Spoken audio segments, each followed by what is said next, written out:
네, 안녕하세요, 선생님. 오늘은 에듀테크에 대해서 요약 정리해 드리도록 하겠습니다. 기존 개론서에서는 에듀테크 부분이 9장 또는 10장 쪽으로 뒤쪽에 있었는데 최근 디지털 교육의 도입에 의해서 3장, 4장 앞쪽으로도 이제 많이 배치되고 있는 것 같습니다. 간략하게 요약 정리해 드리도록 하겠습니다. 에듀테크는 교육과 기술의 합성어입니다. 그러니까 기술을 이용해서 좀 더 적극적으로 이해해서 교육의 효율성이라든지 효과성을 좀 높이기 위한 그러한 개념입니다. 그래서 디지털 기술을 활용하여 학습 경험을 향상하고 교육 콘텐츠 전달 방식을 혁신하고 맞춤형 학습을 한다. 특히 맞춤형 학습에 좀 주목을 해야 될 것 같습니다.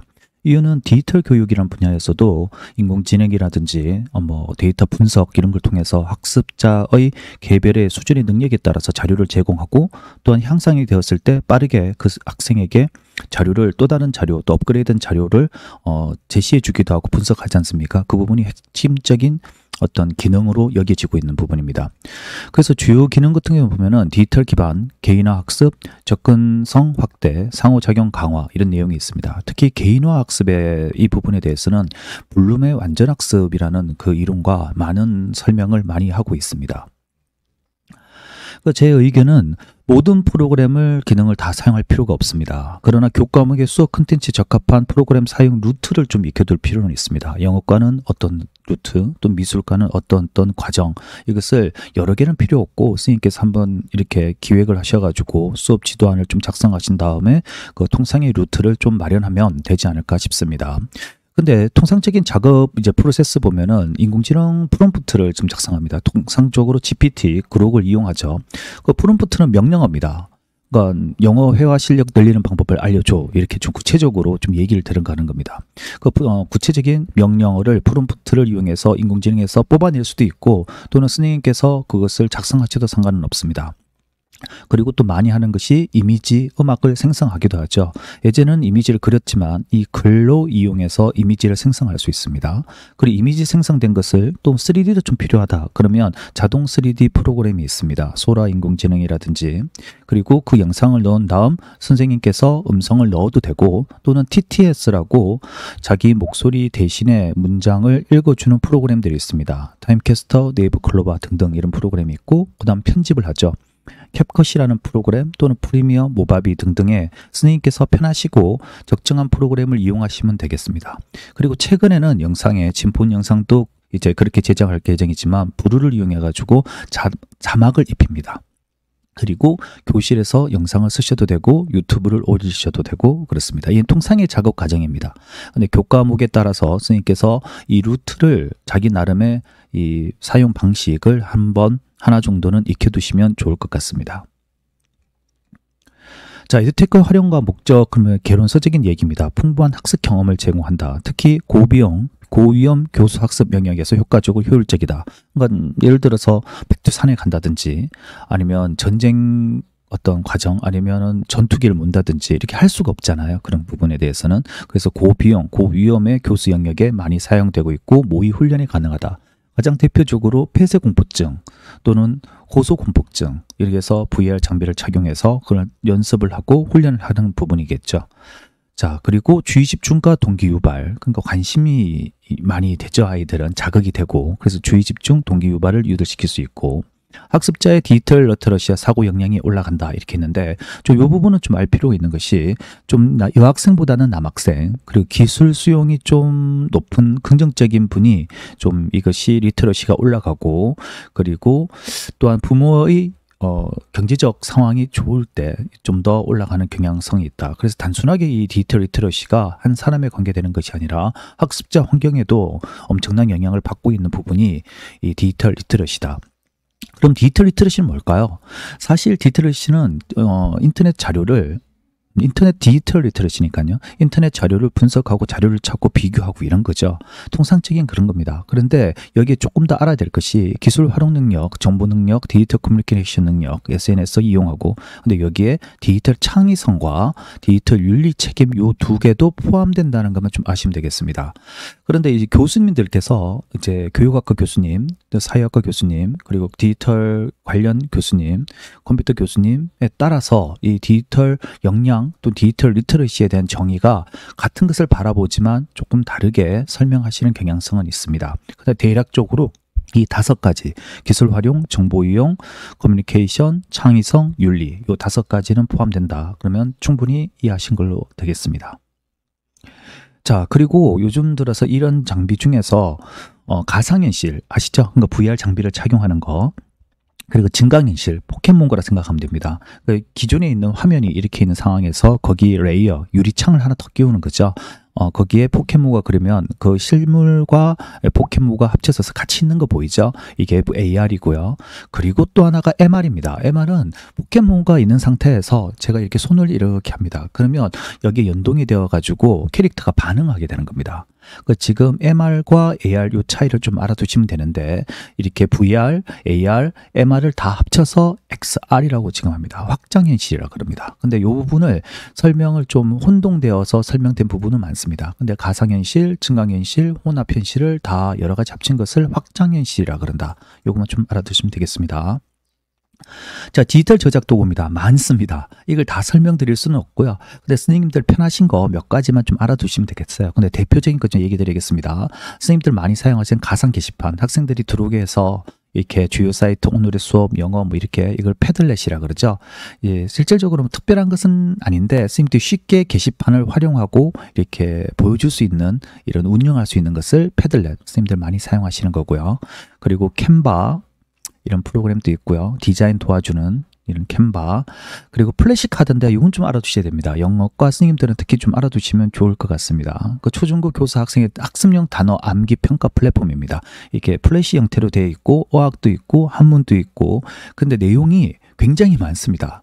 지금 왜냐면 한 8, 9개의 출판사에서 나오는 어휘부터 뭐 문제, 그 수능, 영어 듣기, 이 많은 자료가 여기에 들어가 있어서 영어과 선생님께서는 한번 사용하시면 도움이 되실 겁니다. 이 플래시카드는 특히 혹시 EBS 이 클래스 한번 사용해 보시면 클래스를 생성한 다음에 자료를 가져오고 운영하는 스타일로 되어 있습니다.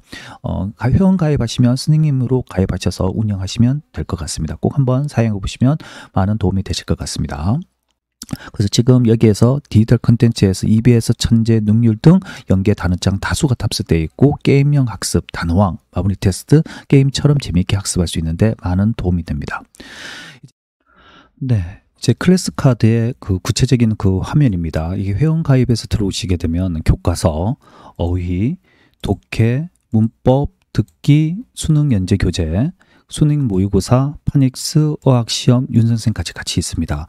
그래서 여기 보시면 지금 내용 윤선까지 들어왔는데 다시 돌아가겠습니다. 거기서 보시면은 동아출판사뿐만 아니라 길버스쿨 등등 지금 지학사, 다락원, 그리고 웅진까지 지금 내용이 들어와 있어요. 초등, 중등, 고등 자료까지 들어있기 때문에 많은 교재가 있습니다. 특히 그래서 영어과 교과 선생님께서는 이 선택을 교과서를 선택하신 다음에 다시 자기 세트, 이제 그 수업 교실을 만들고 이제 활용하시면 거기에 대한 분석 프로그램이 나오고 있습니다. 그래서 클래스 카드를 뭐 맹신적으로 사용하자 그런 건 아니지만 수업에 조금 이용하시게 되면은 자료 유형이라든지 분석하는데 많은 도움이 되실 것 같습니다.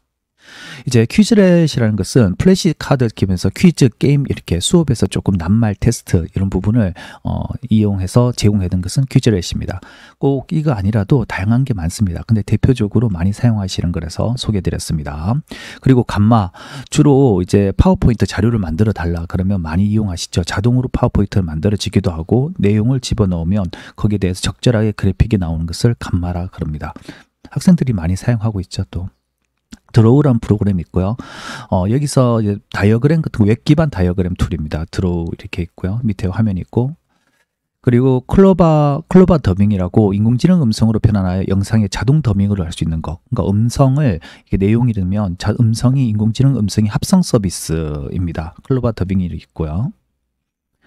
그리고 멘티미터 이렇게 있는데 청중 시간에 실시간으로 온라인 투표하고 이런 거 있죠. 이 멘티미터를 이용합니다. 이건 말고도 다른 거 많습니다. 근데 멘티미터 많이 사용하셔가지고 소개시켜 드렸고요. 그리고 뭐 스마트 솔루션, 그래서 심포니 슬라이드, 이건 전자칠판과 전자교실에서 지금 이용하시는 그런 솔루션으로 생각하시면 되겠습니다. 자, 그리고 또 하나 다른 기타 프로그램인데 많이 사용하죠. 이미지 FX. 그러니까 텍스트를 넣어서 빨간색 고양이가 사과를 먹는 장면 이렇게 얘기하면 여기에 자동으로 이제 생성이 되는 것이죠. 우주에서 피자를 먹는 고양이, 그러면 이렇게 나올 수도 있고, 이걸 그림을 그리는 거 아니라 이미지 생성을 주는 게 구글 이미지 FX입니다.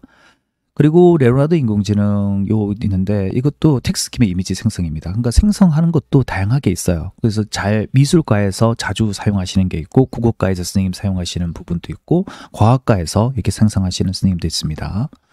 이런 내용이 있고, 그리고 TTS 프로그램, 그러니까 이제 문자를 넣고 음성을 바꿔주는 이런 것을 가장 많이 사용한 게 타임캐스트죠. 국내 대표 인공지능 성우 가상 플랫폼이라고, 텍스트 입력하면 감정 속도를 조정합니다. 그리고 음성 영상에 다운받아서 적용시키면 되겠습니다. 타임캐스트 이런 병행이 있고요. 그리고 영상 편집 프로그램은 이제 가장 많이 프리미어 사용하시죠, 학교에서. 근데 이제 고가라서 비용이 개인적으로 사용하기는 좀 어려우시겠지만 프리미어 가장 많이 사용하는데, 그렇지 않고 그냥 단순한 편집을 원하신다, 그럼 모바비도 많이 이용하고 있습니다. 그리고 캡컷도 있고, 그렇죠, 쇼츠 만드는데. 다시 돌아와서 가상현실, 메타버스 이런 부분을 우리가 사용하는데, 여기에 기존 이론과 어떻게 연동되는가 잠시 보겠습니다. 가상현실은 컴퓨터 기반 이용해서 현실과 유사하게 3차원 환경을 만드는 것, 그러니까 몰입과 동기 이렇게 있죠. 그런데 여기에서 몰입 이론, 학습자가 집중하고 몰입할 때 최적의 학습 상태에 도달하는 몰입 이론과 연관이 됩니다. 그리고 또 여기에 인지 부하 이론, 그러니까 우리의 능력이, 인지가 이게 100, 200 늘어나는 것이 아니라 적절하게 이것을 활용하고 배분해야 된다는 겁니다. 인지 부하 이론.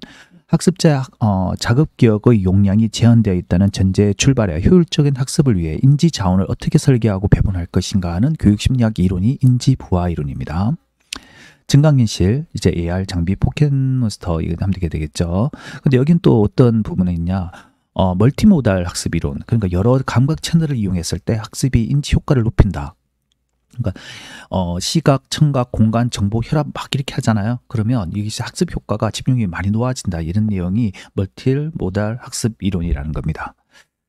자, 그리고 메타버스 우리 들어가죠. 이제 캐릭터 이용해 가지고 하는 이러한 세계. 근데 3년 4년 전에 많이 이걸 이용했습니다. 그래서 근데 요즘 들어서는 많이 사용하지 않는 입장인데, 메타버스는 학습자가 가상 공간 내에서 아바타를 통해 가지고 작용하며 실제 유사한 경험을 해서 몰입형 학습 환경이다, 이렇게 개론센 설명하고 있습니다. 그런데 상황 학습 이론, 이 부분이 학습이 단지 지식 전달이 아니라 실제 맥락 속에서 경험과 사회적 상호작용이 이루어진다는 이론입니다. 학습 상황 이론 일부분과도 연계되고, 또 하나는 사회적 구성주의, 인간이 사회적 상호작용을 통해서 지식을 구성한다는 교육적 이론이죠. 그 메타버스 설명할 때 상황 학습 이론이라든지 사회적 구성주의 정도를 버무려서 설명하면 좋지 않을까 싶습니다. 그래서 관련 이론을 한번 보시겠습니다. 하나는 구성주의가 관련되겠죠. 그리고 상황 학습 이론, 실제와 유사한 맥락 속에 할 때 더 효과적이다. 몰입 이론, 학습자가 집중하고 몰입할 때 최적의 학습 상태에 도달한다고. 인지 부하 이론, 여러 가지 시각, 청각, 공감각 등을 활용하는 데 있어서 도움이 되지만 과도한 정보는 인지 부하를 줄 수가 있다. 그러니까 학습력이 떨어질 수가 있다는 것이죠. 인지 부하 이론. 그리고 또 좀 다른 의미이지만 멀티모달 학습 이론, 여러 감각 채널을 활용했을 때 인지 효과가 높인다, 이런 부분에서 멀티모달 이론, 이렇게 다. 그리고 상황 학습 이론, 학습이 단지 지식의 전달이 아니라 실제 맥락 속에서 경험과 사회적 상호작용이 이루어진다는 이론. 그러니까 실질적으로 사회적 구성주의와 많이 관련성이 있죠. 그래서 사회적 구성주의는 인간이 사회적 상호작용을 통해 지식을 구성한다는 교육 이론입니다. 가장 대표적으로 비고츠키 학자가 되겠죠. 네, 오늘 요약을 여기까지 마치도록 하겠습니다. 감사합니다.